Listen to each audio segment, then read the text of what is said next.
বলতে চাই, কেউ যেটা জানে না জানে কে, আর জোরে বলো জানে কে। এবার ওই আল্লাহ কয়, আল্লাহ গোমর ফাঁস করে দিছে। আল্লাহ কয় তুমি আমার কাছে চাইলে লাভ হইব কি? যার জন্য বৃষ্টি দেই না ওই লোকটা নামাজের ভিতরে আছে, এই লোকটারে বের করে দাও, আমি আল্লাহ রাব্বুল আলামিন আসমান থেকে বৃষ্টি নাযিল করে দিব।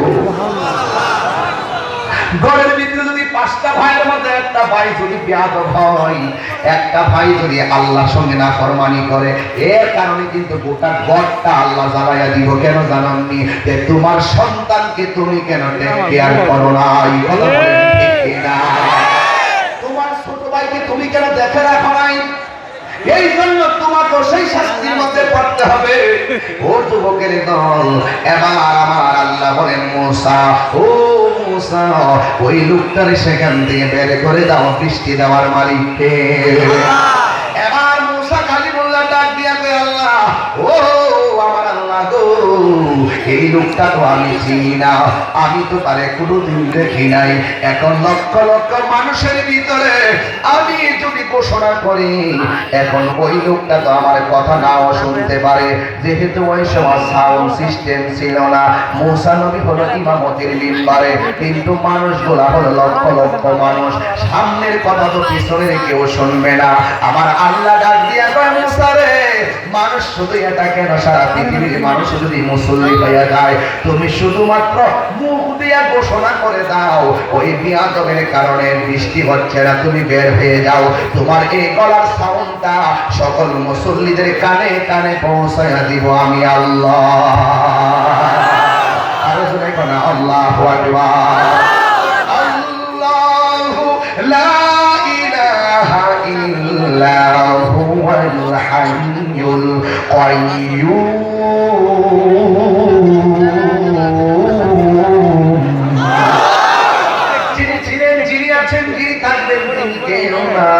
তিনি বলো আমার আল্লাহ। এই জন্য যুবকের দল, আমি পানি ধরে করে দিয়ে যাই, শুনে রাখো। মুসা কালিমুল্লাহ কয়, হে মুসল্লি, কষ্ট হচ্ছে আপনাদের? আমার ওয়াজ কি বুঝতে অসুবিধা হচ্ছে? ওয়াজের বিষয় কি? ওয়াজের বিষয় কি? তাকওয়া মানে কি? আল্লাহর ভয়। তাকওয়া মানে কি? তোমার পিছনে এসপি নাই, ওসি নাই, ডিসি নাই, কেউ নাই, তোমার অন্তরে আল্লাহর ভয় আছে। মনে রেখেন ভাই ইসলাম ভাই, আপনার সঙ্গে আল্লাহ রয়েছে। আল্লাহর ভয়ের কারণে আমি বলি না, আল্লাহর কোরআন কয়। আমি যখন আয়াতটা তেলাওয়াত করব, আপনারা সূরা আল্লাহু আকবার বলবেন, পারবেন না সবাই?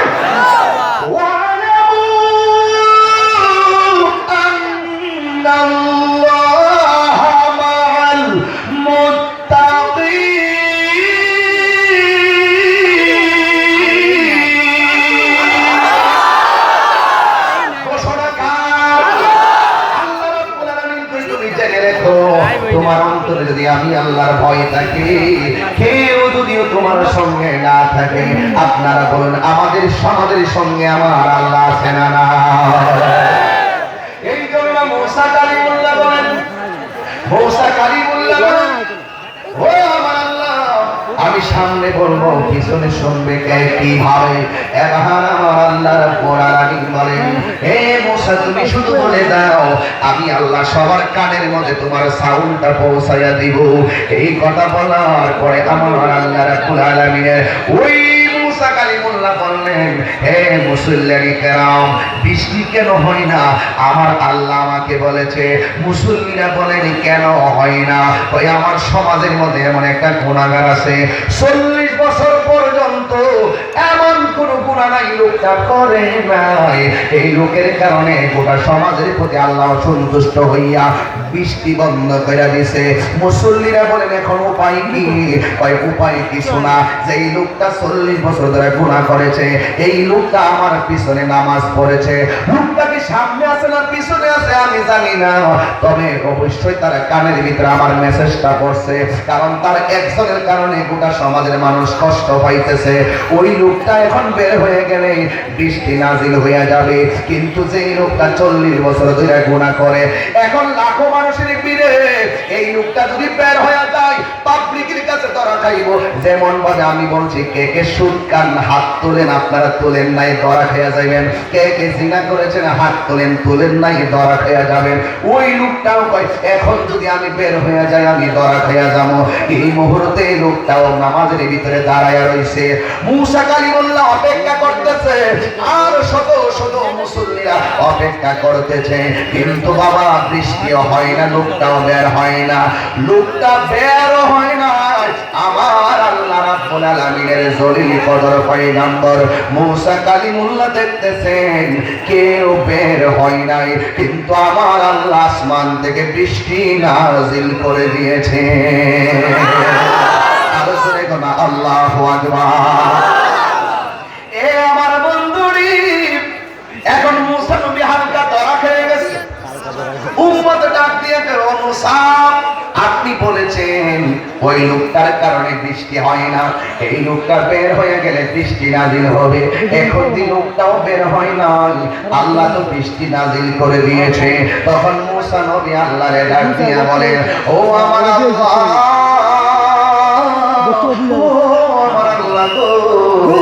এই লোকটা তো নামাজ থেকে বের হয় নাই, তুমি বলছো লোকটা বের হলে বৃষ্টি দিবা। এখন দেখতেছি লোকটা বের হওয়ার আগে বৃষ্টি দিয়েছো, তুমি কি আমাকে আমার উম্মতের মাঝে লজ্জা দিলা নাকি? আমার আল্লাহ ডাক দিয়ে কয়, মুসা রে, ও মুসা, এই লোকটা বের হয় নাই, কিন্তু লোকটা কি করছে জানো? এই লোকটা হাজার মানুষের মাঝখানে দাঁড়াইয়াও আমি আল্লাহরে এমন ভাবে একটা ডাক মাইরা দিছে, আল্লাহ, ও আমার আল্লাহ, আল্লাহ গো, 40 বছর ধরে কত গুনাহ করছি, কোনদিন লোক সমাজে আমার ধরা খাওয়াও নাই।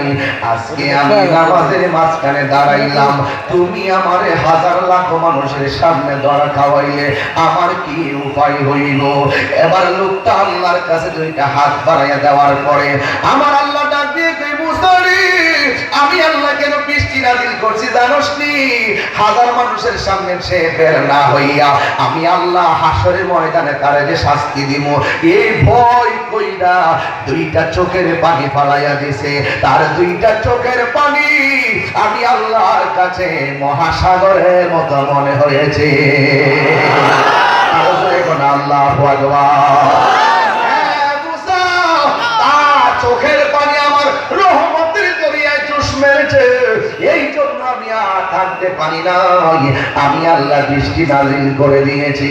এই জন্য আমার ফতুল্লার বাবারা, ও নারায়ণগঞ্জের বাবারা, লজ্জার কারণে হাত তোলেন নাই, সুদ খান হাত তোলেন নাই, ঘুষ খান হাত তোলেন নাই, চুরি করেন হাত তোলেন নাই, কিন্তু আজকের মাহফিলের মাঝখানে বসিয়া ওই পাগলার মতো দুইটা চোখের পানি ফালাইয়া যদি দিতে পারি, আল্লাহর কসম করে বলি আমাদের গুনাহ ওই পাগলের মতো ক্ষমা হইতে পারে কি পারে না?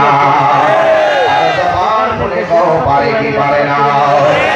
এই জন্য যুবক, আল্লাহর ভয় ধারণ করে এমন ভাবে তাকওয়াটা পয়দা হইয়া গেছে, যেই জন্য পাগল আল্লাহর কাছে তওবা করে দিয়েছেন। আমার নবী বলে, কাহারো যদি টাকা হারিয়ে যায়, হারানো টাকা ফেরত পাইলে বান্দা যেমন খুশি হয়, বান্দা গুনাহ করার পরে আল্লাহর কাছে যখন তওবা করে আমার আল্লাহ তার চাইতে বেশি খুশি হয়। কথা বলে ঠিক কি না? এই জন্য আমার বাবা অনুরোধ করে বলি, গুনাহ করেছেন, মাহফিল কিন্তু কোনো ইমোশনের জন্য নয়, মাহফিল দুনিয়ার কোনো ইমোশনের জন্য নয়, মাহফিল একমাত্র আল্লাহ এবং রাসূলকে চিনার একটি মাধ্যম। কথা বলেন ঠিক কি না? আল্লাহ এবং রাসূল কোন পথে চললে আল্লাহ খুশি, কোন পথে চললে আমার নবী খুশি, এই কথাগুলো বলার জন্য হলো মাহফিলের আয়োজন। বন্ধুরে আমার, অন্তরে আল্লাহর ভয় দরকার আছে, অন্তরে আল্লাহর ভয় নিয়ে দুইটা চোখের পানি এখন ছেড়ে দিবেন।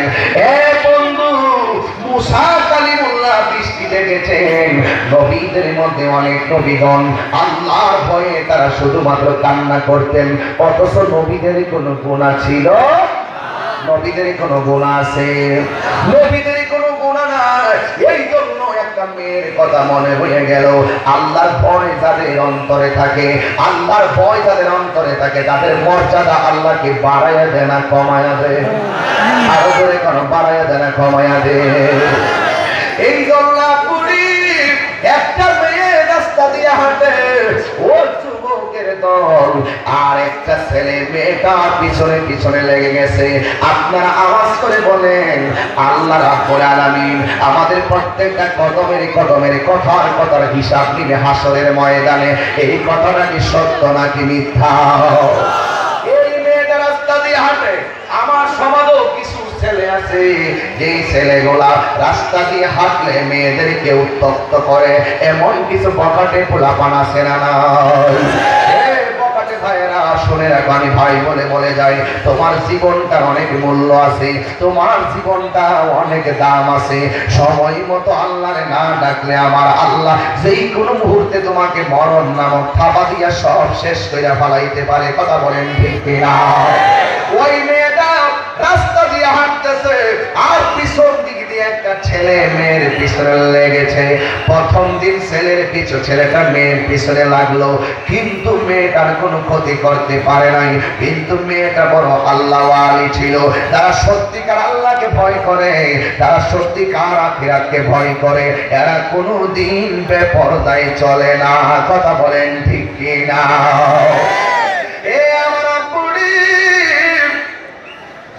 বেশি আর কষ্ট দিব না, তারপর বইলা নিয়ে যায়। এই ছেলেটা মেয়ের পিছনে ঘুরে আর মেয়েটা সামনে যায়। প্রথম দিন গেল, ছেলেটা মেয়েটার কোনো ক্ষতি করতে পারে নাই। দ্বিতীয় দিন গেল, ছেলেটা মেয়েটার কোনো ক্ষতি করতে পারে নাই। তৃতীয় দিন মেয়েটার খুব কাছাকাছি ছেলেটা চলে গেছে। মেয়েটা ভয় পেয়ে একটা দোকানের ভিতরে ঢুকে গিয়েছে, কিন্তু ভাগ্যক্রমে 3 দিনের মাথায় ছেলেটা ধরা খাইয়া গেছে একজন আল্লাহর ওলির কাছে, যার নাম হইল হযরত হাসান বসরি। আর জোরে বলা আল্লাহু আকবার। চোরের 10 দিন গিরসের একদিন, বাংলা বুঝেন না? একদিন চোরের 10 দিন গিরসের একদিন। এই ছেলেটা 3 দিনের মাথায় ধরা খাইলো। এও আবার সাধারণ মানুষের কাছে নয়, আল্লাহর ওলির কাছে। এবার মেয়েটা দোকানের ভিতরে ঢুকে গেল। ওই দিক দিয়ে ছেলেটাও দোকানের ভিতরে ঢুকলো। ঢোকার পরে ছেলেটা ডাক দিয়ে কয়, বোন আমার, তুমি কেন আমার ভয় পাইতেছো? আমি তো তোমার কোনো ক্ষতি করব না। এবার মেয়েটা কত সুন্দর একটা ওয়াজ করে দিলেন। আমার মনে হয় এমন সুন্দর ওয়াজ যদি আমার সমাজের মেয়েরা জানতো, তাইলে কোনোদিন একটা ছেলে মেয়েদেরকে ডিস্টার্ব করার সাহস পাইতো না। ঠিক কি না বলেন? মেয়েটা ডাক দিয়ে কয়, ভাই তুমি প্রতিদিন আমার পিছনে ঘুরো, তুমি কি আল্লাহরে ভয় পাও না? আল্লাহ রাব্বুল আলামিনকে কি ভয় পাও না? এই কথা বলার পরে এবার ছেলেটা ডাক দিয়ে কয়, বোন আমার, আমি তোমার কোনো ক্ষতি করার জন্য ঘুরি না। তোমার চোখ দুইটা অনেক সুন্দর, এই চোখের সৌন্দর্য দেখার জন্য আমি তোমার পিছনে ঘুরি। এবার মেয়েটা কত সুন্দর করে কোরআনুল কারীমের সূরা নূর থেকে কোরআনের আয়াতটা তেলাওয়াত করে দিলেন। কুলিল মুমিনিনা ইয়াগুদ্দু মিন আবসারিহিম ওয়া ইয়াহফাজনা ফুরুজাহুম। আর মেয়েটা ডাক দিয়া কয়, হে মুমিন বান্দা, তুমি যদি মুমিন হও, তুমি কি জানো না আল্লাহ কোরআনের মধ্যে বলে দিয়েছেন চোখকে হেফাজত করার জন্য, লজ্জাস্থানকে হেফাজত করার জন্য। তুমি যদি আমার চোখের